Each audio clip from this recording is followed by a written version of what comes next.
अस्सलाम वालेकुम नाज़रीन। ड्रामा सीरियल जानसार के आने वाली एपिसोड बहुत ज्यादा इंटरेस्टिंग होने वाली है। आने वाली एपिसोड में आप देखेंगे नौशेरवान जो कि अपनी बात का पक्का है और अपने वादे से नहीं मुकरता, फिर वो कैसे अपने प्यार से किए हुए वादे से पीछे हट सकता था। नौशेरवान अपने बाबा साईं और माँ साईं की कोई भी बात नहीं सुनता और उनकी कोई भी दलील मानने को तैयार नहीं और उनको साफ अल्फाज में बता देता है कि इस दफा वो कोई कुर्बानी नहीं देगा, वो भी जीना चाहता है, आप मुझसे मेरे जीने का हक नहीं छीन सकते।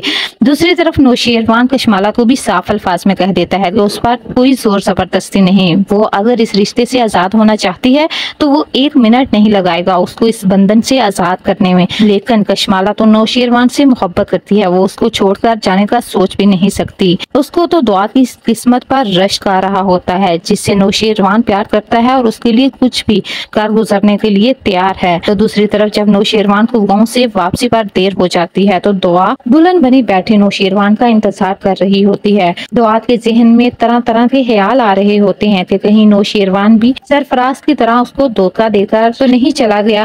और जिस तरह जुनैरा दुआ को बातें सुना रही होती है कि उसने सोच भी कैसे लिया कि उस जैसी लड़कियां घर बसाने के लिए होती हैं, वो सिर्फ पहलू बसाने के लिए होती हैं, इसलिए वो ये ख्वाब देखना छोड़ दी। दुआ से जुनैरा की कड़वी बातें बर्दाश्त नहीं होती और वो वहाँ से उठकर चली जाती है।